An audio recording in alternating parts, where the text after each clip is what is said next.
तर बिहारमध्ये पुन्हा पंतप्रधान मोदींचा करिश्मा पाहायला मिळालेला आहे। बिहारमध्ये एनडीएच्या समोर महाआघाडीचा सुपडा साफ झालाय।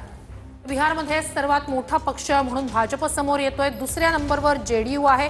तर एनडीएला प्रचंड बहुमत मिळालेलं आहे। महाआघाडी 50च्या आत गेलेली आहे।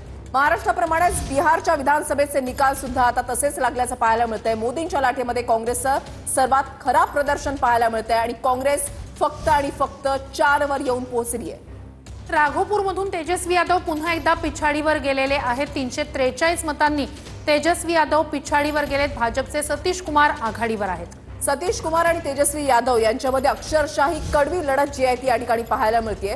राघोपूर हा तेजस्वी यादव यांच्या कुटुंबियांचा पारंपरिक मतदारसंघ, मात्र त्याच ठिकाणी अटीतटीची लढत, काटेकी टक्कर पाहायला मिळते। बिहारमध्ये सर्वात मोठा पक्ष म्हणून भाजप समोर आलाय। दुसऱ्या नंबरवर जेडीयू आहे। एनडीएला प्रचंड बहुमत मिळालंय। महाआघाडी 50च्या आतमध्ये येऊन पोहोचलेली आहे। महाराष्ट्राप्रमाणेच बिहारच्या विधानसभेचे निकाल जे आहेत ते लागल्याचं पाहायला मिळतंय। सेलिब्रेशन आपण पाहतोय, एनडीएच्या सगळ्या कार्यकर्त्यांचं सेलिब्रेशन। या ठिकाणी राज्यातले नेते बिहारमधल्या विजयाचं सेलिब्रेशन करताना दिसतात। पंतप्रधान नरेंद्र मोदी यांनी बिहारमध्ये जवळपास 16 सभा घेतलेल्या होत्या आणि या 16 सभांमधून जवळपास त्यांनी 300 वेळा जंगल राजचा उल्लेख केलेला होता आणि त्यावरून टीका केलेली होती। जंगल राज चाहिए या कानून राज, कट्टा राज चाहिए या कानून राज, अशी साथ त्यांनी मतदारांना घातलेली होती, तिथल्या लोकांना घातलेली होती। आणि महत्त्वाचा मुद्दा तो म्हणजे महिलांचा मुद्दा, महिला मतदारांचा मुद्दा।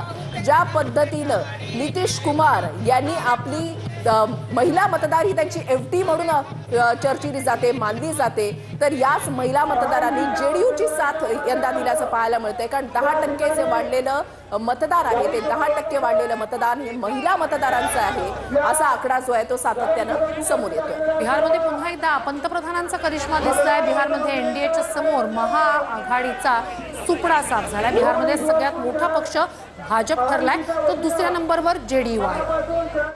25 से 30 हमारे दो भाई नरेंद्र और नीतीश हा नारा जो आहे तो निवडणुकीमध्ये देण्यात आलेला होता आणि आता एनडीएचा जल्लोष जो आहे तो पाहायला मिळतोय। ढोल वाजवला जातोय आणि भाजपच्या नेत्यांचा, कार्यकर्त्यांचा जल्लोष। तर राज्यातले भाजपचे प्रदेशाध्यक्ष रवींद्र चव्हाण, भाजपचे सगळेच नेते या ठिकाणी भाजप कार्यालयात जल्लोष करतात।